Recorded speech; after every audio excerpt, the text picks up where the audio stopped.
In today's lesson, we are going to learn about semiconductor. Semiconductor are a material whose electrical conductivity is between metal and non-metal. The electrical conductivity of semiconductor increases as temperature increases, while the electrical conductivity of good conductor, e.g. metal, decreases as temperature of metal increases. Semiconductors are classified into two, intrinsic and extrinsic semiconductor. Generally, extrinsic semiconductor are made by doping. In our next lesson, we will discuss about the doping. But before we do that, we want to focus on understanding the difference between conductor, semiconductor, and insulator. To illustrate that one, we are going to use energy band theory, whereby the theory assumes that there are two or more atoms that can be brought together. Then they can be split into smaller bands. The two important type of band in electronics are valence band, and also we have the conduction band.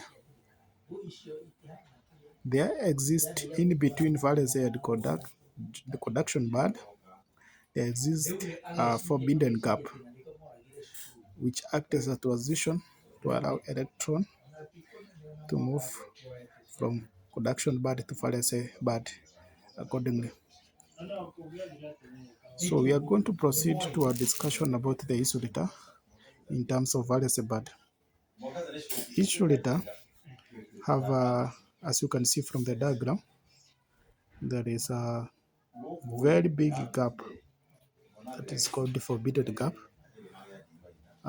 There is a empty conduction band, and also we have completely filled valence band.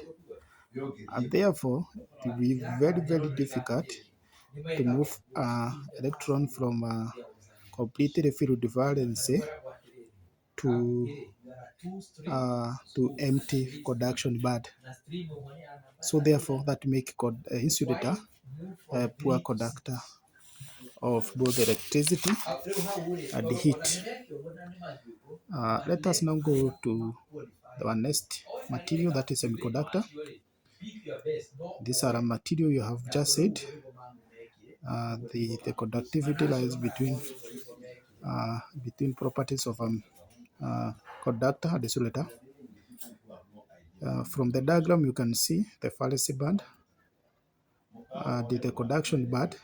There is a very narrower gap compared to that of insulator.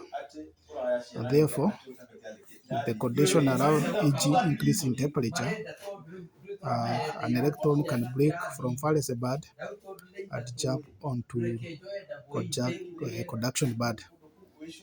And therefore, the conduction in semiconductor majorly depend on temperature.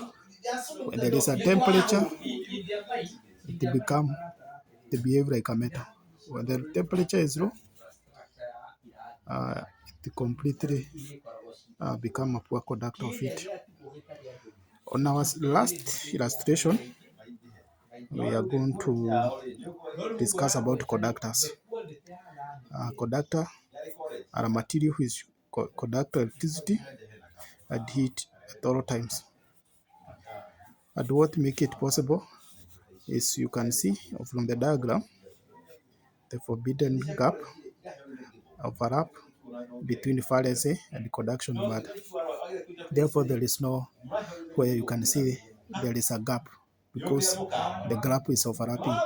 And the S electron can freely move from valence band to conduction band and vice versa. And therefore, it become a material that is a good conductor of heat. However, we have said that at temperature interfere with the conduction. This is due to when temperature increase, kinetic energy of material we are calling conductor increases, leading to vibration, and therefore vibration interfere with the smooth flow of electron from one point to another.